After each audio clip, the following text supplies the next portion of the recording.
Halo Sobat Spoiler, bagaimana kabarnya? Tentunya Millers doakan baik-baik saja. Jumpa lagi di channel Sektor Spoiler. Pada video kali ini, Millers akan bahas kelanjutan cerita dari Donghua series Soul Lane 2 episode 120. Seperti biasa, Millers mau ingatkan lagi bagi Sobat Spoiler, karena video ini mengandung spoiler. Mimin sarankan untuk tonton dulu episode-episode sebelumnya, biar ngerti jalan ceritanya. Tapi buat Sobat Spoiler yang gak sabar dan udah siap dengerin kelanjutan ceritanya, langsung saja kita gas ke ceritanya.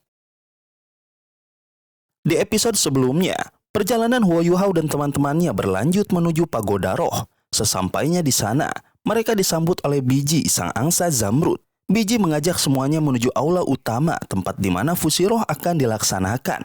Ia juga memperkenalkan 3 binatang jiwa yang sudah disiapkan untuk Bebe, Jiang Nanan, dan Susansi. Ritual pun dimulai. Kuda naga langit melangkah maju, menundukkan kepalanya dan membiarkan Bebe menyentuh permata di dahinya, tanda pengakuan yang sakral. Cahaya emas segera membanjiri ruangan, memenuhi udara dengan energi suci. Tubuh Bebe dipenuhi cahaya hingga tampak seperti matahari kecil. Kekuatannya melonjak ke tingkat baru, raungan naga bergema, sayap emas terbentang, dan wujudnya berubah menjadi naga suci radian.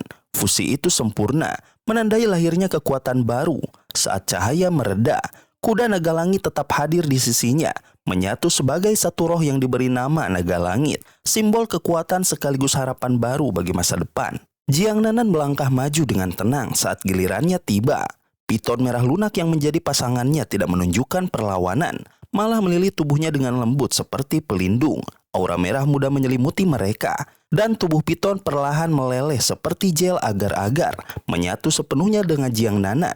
Kekuatan gadis itu melonjak cepat. Setiap denyut jantungnya berpadu dengan roh ular tersebut, hingga tercapai sebuah perpaduan sempurna yang jarang terjadi sepanjang sejarah. Perubahan besar segera tampak. Piton itu bukan hanya pulih, tetapi juga menjalin ikatan telepati dengan Jiang Nanan.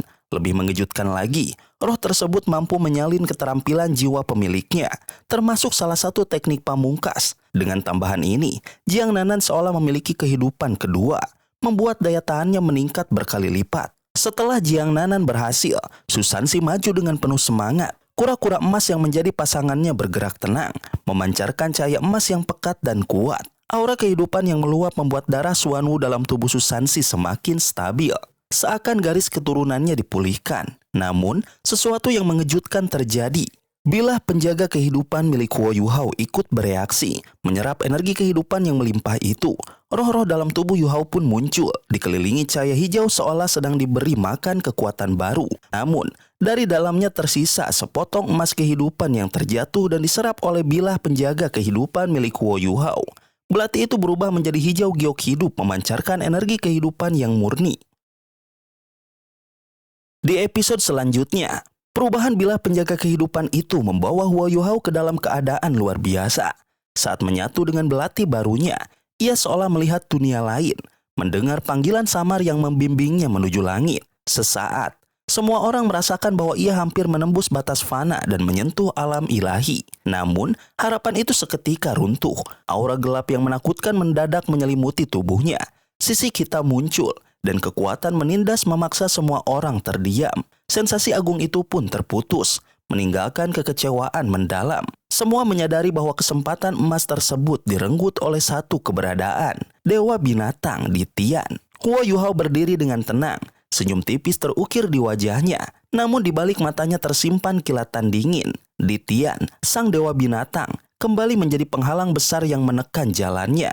Di kedalaman laut spiritualnya, gelombang amarah bangkit, dipicu oleh 4 roh kuat yang bersamanya. Namun, dengan keteguhan hati, ia menenangkan semuanya.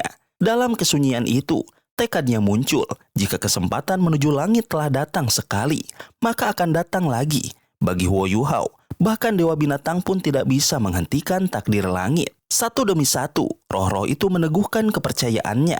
Rumput es misterius menjadi yang pertama melebur dalam tubuhnya, diikuti oleh permaisuri es, permaisuri salju, dan cacing es.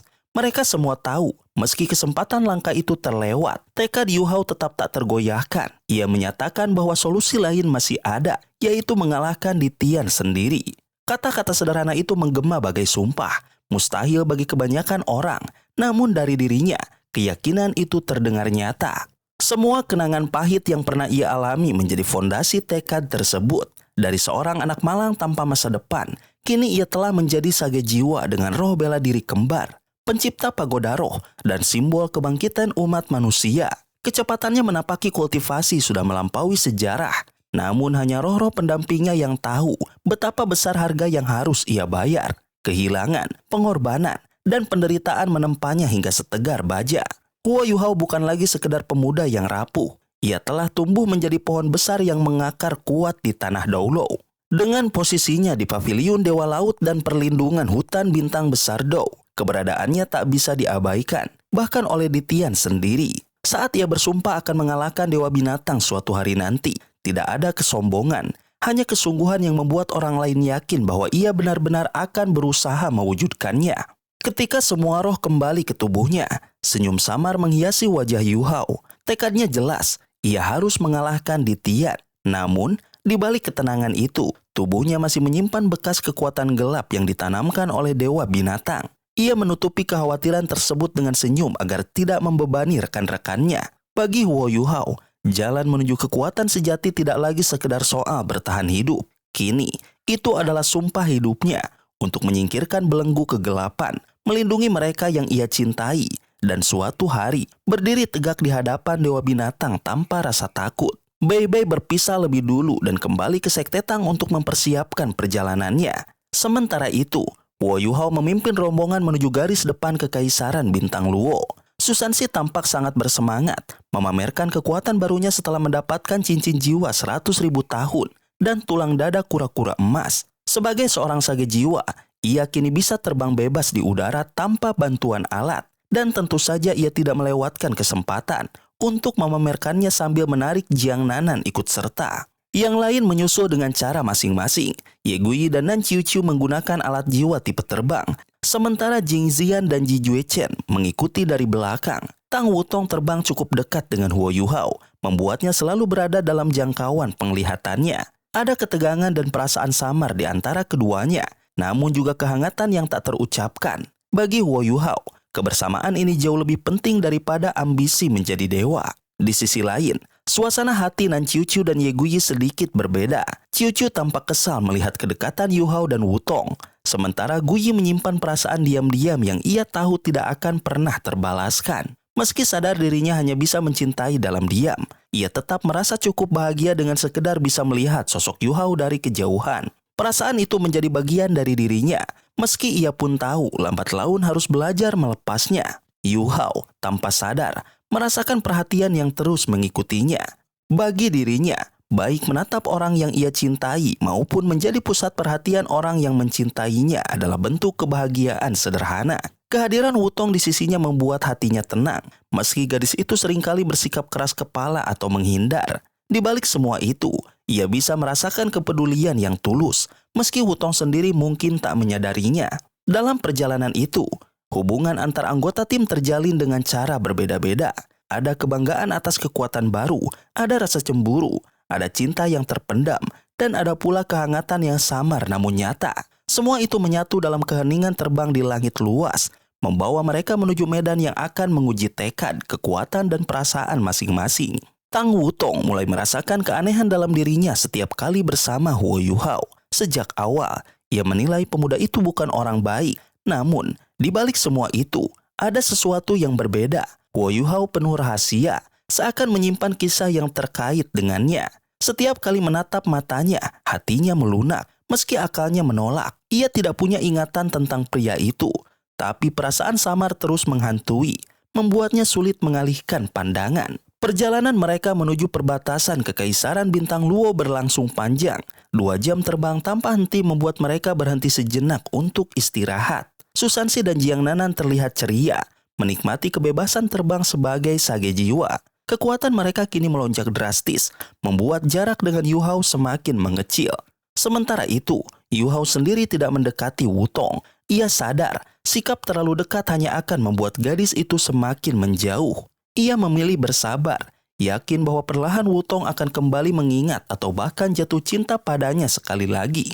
Saat istirahat, Yuhao memikirkan misi mereka. Ia bimbang apakah harus menemui Adipati Macan Putih dan mengungkapkan identitasnya, Ada kekhawatiran Dailuoli mungkin sudah mengkhianatinya, namun ia tetap percaya pada sifat keras kepala adiknya itu. Dalam diam, ia menanggung beban besar sendirian tanpa tempat mencurahkan isi hati. Akhirnya ia menenangkan pikirannya, bertekad untuk tetap membantu Kekaisaran Bintang Luo dengan caranya sendiri, meski itu berarti harus meredam segalanya. Ketika membuka mata dari perenungannya, Yu Hao mendapati Wutong sedang menatapnya. Pandangan itu mengejutkan, tapi juga menghapus beban yang sempat memenuhi dadanya. Kehadiran Wutong membuat segalanya terasa lebih ringan. Gadis itu buru-buru berpaling, namun tatapan tadi meninggalkan jejak yang dalam. Yu Hao kembali menenangkan diri dengan bermeditasi, menjaga kebiasaan kerasnya meski sudah sangat kuat. Perjalanan berlanjut hingga mereka tiba di dekat Kekaisaran Kota Radian. Demi menghindari kesalahpahaman, mereka memilih tidak masuk kota dan melanjutkan perjalanan lewat hutan. Di sebuah sungai jernih, para gadis dengan riang mencuci wajah. Wajah mereka berkilau diterpa cahaya senja. Pemandangan itu membuat suasana lebih hangat, meski juga menimbulkan bisik-bisik kecil di antara para pria. Susansi sempat menyadari adanya ketertarikan dari beberapa gadis pada Yu Hao. Namun baginya semua itu hanyalah beban tambahan yang harus ia hadapi dengan hati-hati di tengah misi berat yang menanti. Suasana yang awalnya santai berubah ramai ketika Susansi mulai bercanda, membuat Ji Juechen tersulut dan langsung menantangnya bertarung. Biasanya Susansi menghindari duel dengannya. Setelah menjadi saga jiwa dan menyatu dengan kekuatan kura-kura emas, ia merasa penuh percaya diri. Ji Juechen tak banyak bicara, hanya menghunus pedang penghakimannya dan melangkah ke tempat terbuka, menandakan keseriusannya. Sementara itu, Huo Yuhao memilih untuk tidak ikut campur. Ia justru beralih ke sungai, berniat menyiapkan makanan bagi semua orang. Dengan gerakan sederhana, ia menangkap ikan tanpa alat, membuat ikan-ikan kecil melompat keluar air dan mendarat di tepi sungai satu persatu. Aksinya begitu cepat dan bersih, membuat para gadis yang melihatnya terkesima. Dalam waktu singkat, Yu Hao sudah menyiapkan cukup ikan untuk dimasak. Keterampilannya dalam membersihkan dan membumbui ikan membuat suasana sekitar terasa hangat. Tang Wutong tak bisa menahan rasa penasarannya, memperhatikan setiap gerakan Yu Hao dengan tatapan penuh ingin tahu. Ye Guyi bahkan bergegas membantu menyiapkan ranting dan kayu bakar. Sementara Nan Ciu Ciu hanya melirik dengan perasaan campur aduk. Aroma bumbu mulai menyebar, menambah keakraban di tengah perjalanan yang penuh ketegangan. Api unggun menyala, ikan mulai terpanggang, dan Yu Hao dengan sabar menunggu bumbu meresap sempurna. Pemandangan sederhana itu justru memunculkan rasa hangat yang jarang mereka rasakan selama ini. Tang Wutong, meski berusaha menolak, tak bisa mengabaikan perasaan samar yang muncul setiap kali melihat kesungguhan Yu Hao. Kenangan yang hilang seakan berusaha bangkit melalui momen-momen kecil seperti ini. Di sisi lain, duel antara Susansi dan Ji Juechen berlangsung sengit. Pedang Ji Juechen memancarkan aura tajam dan dingin. Sementara perisai emas gelap Susansi bersinar kokoh dengan bayangan kura-kura emas raksasa di belakangnya. Pertarungan mereka menarik perhatian, namun bagi yang lain, aroma ikan bakar dan suasana hangat di sekitar api unggun jauh lebih memikat dibandingkan menyaksikan duel mematikan itu. Ji Juechen bergerak cepat, tubuhnya meledak bagaikan kilatan cahaya, dan pedang penghakimannya menyapu tajam ke arah Susansi. Aura pedang hitam melesat, meninggalkan ratapan menusuk yang seolah mengiris udara. Tekanan serangan itu membuat Susansi menyadari bahwa lawannya kini jauh lebih kuat dibanding sebelumnya. Ji Juechen bukan hanya seorang fanatik pedang, kini pedangnya telah dipenuhi perasaan, berubah menjadi pedang cinta yang lebih dalam dan tajam. Susansi segera mengangkat perisai Xuanwu emas untuk menahan serangan. Namun, serangan pedang itu bukan hanya membawa kekuatan jiwa, tetapi juga disertai kekuatan spiritual yang menusuk. Gelombang serangan itu tidak berhenti meski tertahan, seakan mencoba menembus lapisan demi lapisan pertahanan perisainya. Susansi cepat menyadari, lawan yang ia hadapi kini berbeda. Ji Juechen sudah mencapai tingkat yang lebih tinggi, dan serangan pedangnya kini benar-benar berbahaya. Meski begitu, Susansi tidak gentar. Dengan pengalaman dan kekuatan barunya setelah menyatu dengan kura-kura emas, ia memperluas perisainya menjadi formasi pertahanan besar yang melahap ribuan proyeksi pedang Ji Juechen tanpa riak. Namun, lawannya tidak berhenti. Serangan demi serangan terus menghantam, hingga aura kegelapan menyusup ke dalam tubuh Susansi, membuat perisainya bergetar. Ji Juechen lalu mengangkat pedang penghakimannya dengan kedua tangan, dan cahaya suci bercampur kegelapan meledak, menelan langit dan bumi seolah ingin memutus segala sesuatu di depannya. Benturan dahsyat itu membuat Susansi terpental mundur. Perisainya retak. Ular kura-kura yang terukir di permukaannya mengerang kesakitan. Tubuhnya dipenuhi luka rohaniah yang menusuk, membuatnya hampir kehilangan fokus. Namun, cahaya emas dari kura-kura emas segera mengalir, menahan sebagian besar kerusakan dan membantu Susansi tetap berdiri. Meski tersiksa, ia tahu betul bahwa jika bukan karena peningkatan barunya, ia sudah lama tumbang oleh kekuatan pedang itu. Di sisi lain, Ji Juechen juga ikut terkejut. Pedangnya yang mampu menembus hampir semua pertahanan, kini berkurang tajam kekuatannya saat bertemu perisai Susansi. Pertahanan lawannya telah mencapai tingkat yang luar biasa. Namun, justru hal ini semakin membakar semangatnya. Aura pedang kembali berkumpul di sekelilingnya, dan tanpa henti, ia terus melancarkan serangan. Pertarungan mereka kini bukan hanya sekedar duel, melainkan benturan dua kekuatan puncak yang masing-masing terus berusaha menembus batasnya. Keduanya sempat memasuki kebuntuan. Pedang penghakiman terus memancarkan aura hitam yang menusuk, sementara domain Xuanwu menekan dengan kekuatan emas gelap yang stabil. Namun, jelas bahwa pertarungan ini mendekati puncaknya. Keduanya menahan diri, menunggu momen tepat untuk melancarkan serangan terakhir yang akan menentukan siapa yang menjadi pemenang. Di kejauhan, teman-teman mereka hanya bisa menyaksikan, sebagian bahkan bercanda sambil menunggu hidangan matang. Namun perhatian tetap tertuju pada pertarungan dua orang ini. Pada akhirnya, Ji Juechen melepaskan kekuatan cahaya terkuatnya, membuat pedangnya bersinar seperti matahari kecil.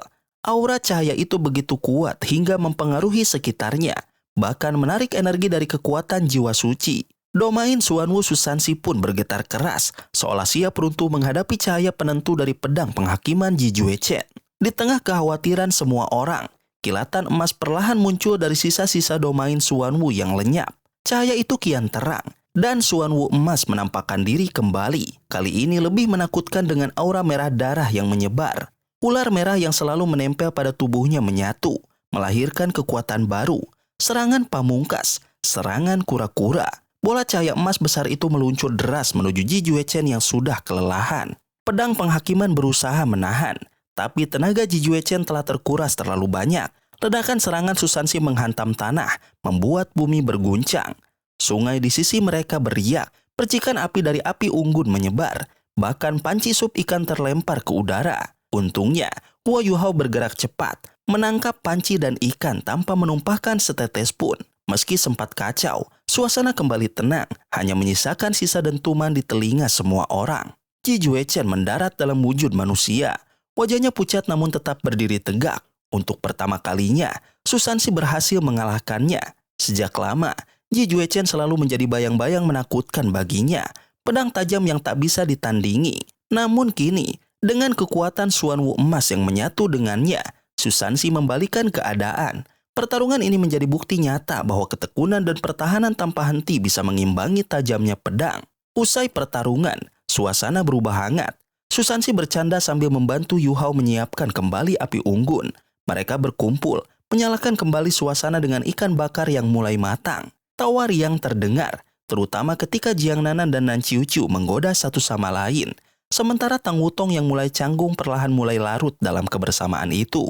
Roti panggang yang baru matang itu renyah dan harum, membuat siapapun tergoda hanya dengan mendengar suara retaknya. Tang Wutong menikmati setiap gigitan, merasakan hangatnya roti yang menyebar di mulut, lalu berpindah pada ikan bakar yang kulitnya garing dan asin, menyatu dengan daging lembut yang penuh rasa segar. Matanya berbinar, seakan menemukan masakan terenak yang pernah ia cicipi. Ia tidak tahu betapa besar usaha Huo Yuhao dalam memanggang roti dan ikan itu. Menggunakan kendali spiritual yang begitu halus hingga setiap detail kematangan terasa sempurna. Kelezatan itu segera menular, meski Tang Wutong berhenti berkomentar. Cara ia terus melahap roti dan ikan sudah cukup membuat yang lain tergoda. Huo Yuhao mempercepat gerakannya, memanggang lebih banyak ikan dan roti, lalu membagikannya. Lingkaran kecil pun terbentuk di sekitar api unggun, penuh dengan wajah yang puas menikmati hidangan sederhana namun luar biasa nikmat. Namun, di balik tawa dan keceriaan, ada perasaan lain yang tersembunyi. Ye Guyi makan dengan wajah datar, tapi matanya menyimpan kesedihan halus. Nan Ciu-ciu lebih belak-belakan, terkagum akan keterampilan memasak Huo Yuhao, sementara Jing Zian hanya tertawa mendengar ide aneh itu. Bagi Huo Yuhao sendiri, memasak justru membawa kedamaian yang jarang ia rasakan. Ia bahkan membayangkan suatu hari nanti, setelah semua urusan besar selesai, ia bisa hidup sederhana, membuka restoran kecil di tempat yang indah, menanam tanaman dan memelihara ternak bersama orang yang dicintainya. Namun, kenyataan menekannya kembali. Harapan besar dari banyak pihak membuatnya tak bisa lepas dari tanggung jawab yang menunggu. Bahkan Susansi mengingatkan bahwa pilihan seperti itu akan bertentangan dengan ekspektasi yang sudah dibebankan padanya. Malam itu, suasana menjadi lebih hangat ketika sup ikan mulai matang. Semua orang mendapat bagian, dan Tang Wutong yang sudah kenyang masih mencoba menyelesaikan roti terakhir di tangannya. Wo Yuhao lalu menceritakan kisah masa kecilnya tentang roti panas yang dibawa ibunya dengan penuh kasih sayang, meski harus mengorbankan dirinya. Cerita sederhana itu membuka sisi rapuh dalam dirinya, dan Tang Wutong yang mendengarnya terdiam. Roti yang tersisa akhirnya ia serahkan pada Wo Yuhao, meski ada perasaan aneh yang muncul saat ia merasa pernah mendengar kisah itu sebelumnya. Waktu makan pun berakhir, dan tubuh mereka kembali meski langit sudah gelap. Mereka melanjutkan perjalanan menuju pegunungan Mingdou. Wo Yuhao memimpin dengan kewaspadaan penuh, menggunakan kekuatan spiritualnya untuk memantau sekitar. Tidak lama kemudian, mereka dihadang oleh tim kecil insinyur jiwa yang kuat. 10 orang mengepung mereka, dipimpin seorang raja roh yang penuh kewaspadaan. Bagi mereka, kelompok anak muda yang muncul di garis depan di tengah malam jelas menimbulkan kecurigaan. Namun, Wo Yuhao tetap tenang, memperkenalkan diri sebagai utusan dari Akademi Shrek yang datang untuk memperkuat pasukan barisan barat laut. Nama besar Akademi Shrek membuat siapapun yang mendengarnya terdiam. Bahkan Raja Roh yang awalnya penuh kewaspadaan pun melunak ketika mengetahui asal-usul kelompok muda itu.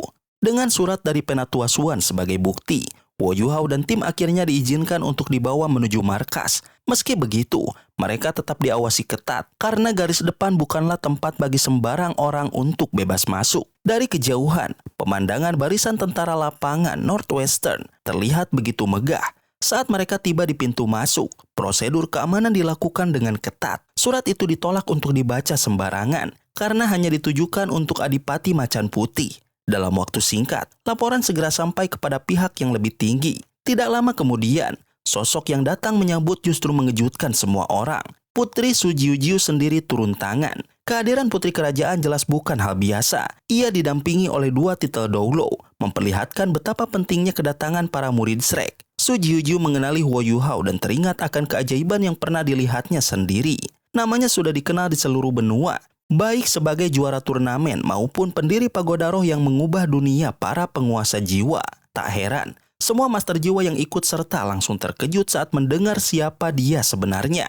Sikap Su Jiujiu menunjukkan penghormatan penuh. Ia menerima surat dari Wo Yuhao dan mempersilahkan mereka masuk sebagai tamu terhormat Kekaisaran Bintang Luo. Yang lain hanya bisa terheran-heran melihat bagaimana seorang putri kerajaan memperlakukan murid muda dengan begitu setara. Bahkan 2 titel Doulo yang mendampinginya terkejut menyaksikan betapa kuat dan berbakatnya rombongan Shrek. Sebagian besar sudah berada di tingkat yang jarang dicapai di usia mereka yang masih belia. Mereka kemudian dibawa ke tenda pribadi Su Jiujiu, disuguhi makanan ringan, sementara seseorang dikirim untuk menjemput Adipati Macan Putih. Perlakuan istimewa itu membuat semua orang sadar betapa tingginya posisi Wo Yuhao di mata kekaisaran. Sebagai pewaris bakat dan tanggung jawab besar, ia kini benar-benar berdiri di titik di mana dunia mulai menaruh perhatian penuh padanya.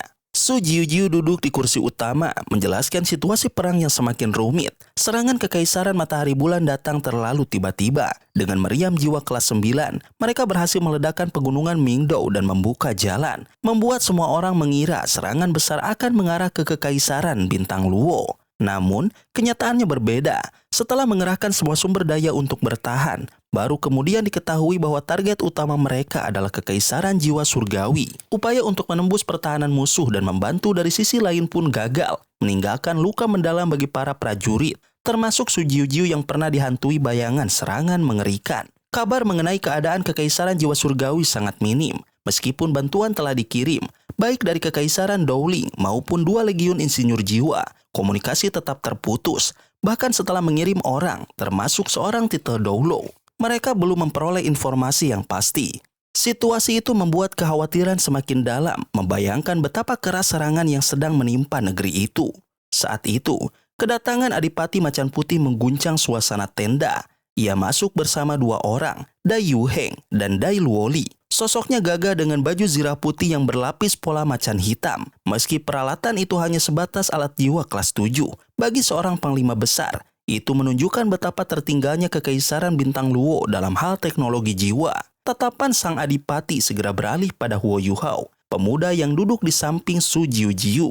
Bagi Huo Yuhao, momen itu syarat perasaan. Di hadapannya berdiri sang ayah, orang yang pernah ia benci namun juga pernah ia selamatkan. Kenangan masa lalu membuat hatinya bergejolak, tetapi kekuatan spiritualnya menahan gejolak itu agar tak terlihat jelas. Sementara itu, Su Jiujiu memperkenalkan Yuhao dengan penuh kebanggaan, menyebutnya sebagai pendiri Pagoda Roh sekaligus anggota termuda Paviliun Dewa Laut. Nama besar itu mengejutkan Adipati Macan Putih yang seketika menyadari arti penting kehadiran pemuda ini. Ketika akhirnya tangan mereka bersentuhan dalam jabat erat, Yuhao merasakan kehangatan dan kekuatan dari telapak tangan ayahnya.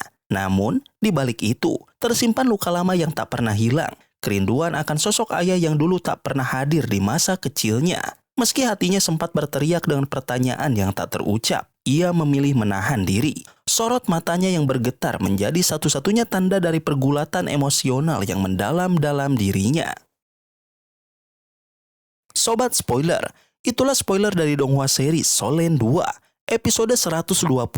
Tentunya spoiler ini tidak akan sama persis dengan episode sesungguhnya. Maka dari itu, jika ada kesalahan dalam kata ataupun istilah, serta kekurangan atau kelebihan durasi harap dimaklumi. Dan jangan lupa untuk mendukung channel ini terus berkembang dengan cara like, share, dan subscribe, supaya kalian gak ketinggalan update terbaru dari channel ini. Terima kasih banyak sudah menonton video ini sampai akhir Sobat Spoiler.